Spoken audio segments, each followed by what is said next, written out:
O Feng Shui nas construções, ele segue alguns princípios que eu chamo de aspectos exteriores e aspectos interiores das construções. São dicas práticas de Feng Shui de uma maneira que você não está acostumado a ver, nem em conteúdos de vídeos e nem em cursos. Porque, assim, são estruturas de conhecimento que vão um pouco mais além, e às vezes é complicado você ficar explicando isso em sala de aula, você teria que gastar muito tempo para isso.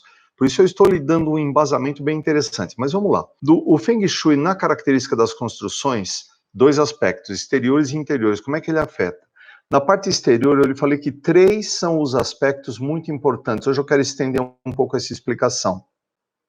Um deles é chamado estabilidade. Você precisa encontrar nas energias das construções estabilidade, senão os seres humanos sofrem com isso. Tem afetações perversas na sua vida em todos os aspectos. É aí que começa a piorar a saúde, prosperidade, relacionamento. Normalmente não são todas juntas que pioram. Uma ou outra tem mais afetação.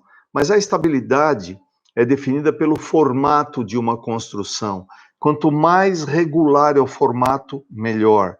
Se for construção em andares, como sobrados ou apartamentos duplex, triplex, ou empresas que têm mezanino ou que têm mais de um andar, melhor dizendo, construção em andar, o ideal é que os andares tivessem tamanhos e formas mais ou menos iguais. Então, normalmente, quando você tem um andar de cima muito maior do que o de baixo, cujas pontas que estão ou ficam em balanço ou ficam apoiadas por pilares, isso dá uma impressão de falta de estabilidade. Quando a gente tem a impressão, o ser humano, quando tem a impressão que tem falta de estabilidade, as energias invisíveis seguem muito a maneira como o ser humano pensa.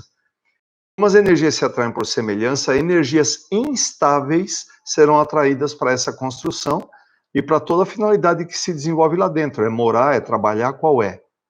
Então, construções instáveis geram eventos instáveis para as pessoas que lá dentro usam a construção. E depois o outro pilar dos aspectos exteriores, eu falei em 3, é um pilar que eu chamei de equilíbrio. Então, estabilidade o primeiro, equilíbrio o segundo. Equilíbrio é considerado uma construção que ela, além de ter tamanhos iguais, por exemplo, se forem andares, ela é simétrica. Para você falar em simetria, você tem que falar com relação a alguma coisa que está no centro, ou seja, um lado igual ao outro. E formatos regulares, formatos de ângulos, de quadrados, coisa muito difícil de encontrar hoje em dia, porque as construções são formadas em L, tem puxadinhos, os apartamentos têm varandas bicudas para um lado, bicudas para o outro, os prédios buscam ter a maior parte de sol possível durante o dia, e com isso torres se envergam para um lado, se envergam para o outro. Quando tem torre junto com torre, há buracos no meio para entrar luz, para entrar ar, e isso faz com que elas não sejam regulares, e, portanto, não tenham equilíbrio. Uma construção que não tem equilíbrio terá pessoas dentro que têm problemas de equilíbrio mental, emocional. As energias se atraem por semelhança, isso é pura física. Não tem nenhum tipo de simpatia aqui no que eu estou falando, nem de mística. E o terceiro aspecto é a suavidade das construções. Tá? Suavidade é assim, uma construção é considerada suave se ela não tem aspectos ásperos, bicudos, pontudos. Eu citei alguns exemplos, tanto faz na vertical quanto na horizontal, esses bicos, essas pontas, que automaticamente as varandas hoje criam, que o pessoal quer dar uns aspectos meio futuristas assim. Eu não estou dizendo que a arquitetura é ruim, que o design é ruim. A questão é que isso poderia ser equilibrado com conhecimento de energia, pelos profissionais que fazem isso.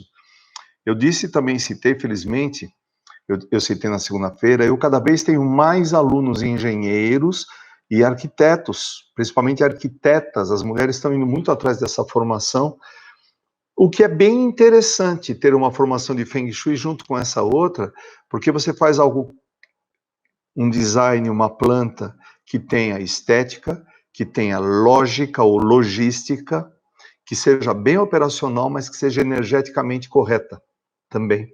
A vida das pessoas agradece, a saúde, o relacionamento, o dinheiro agradece.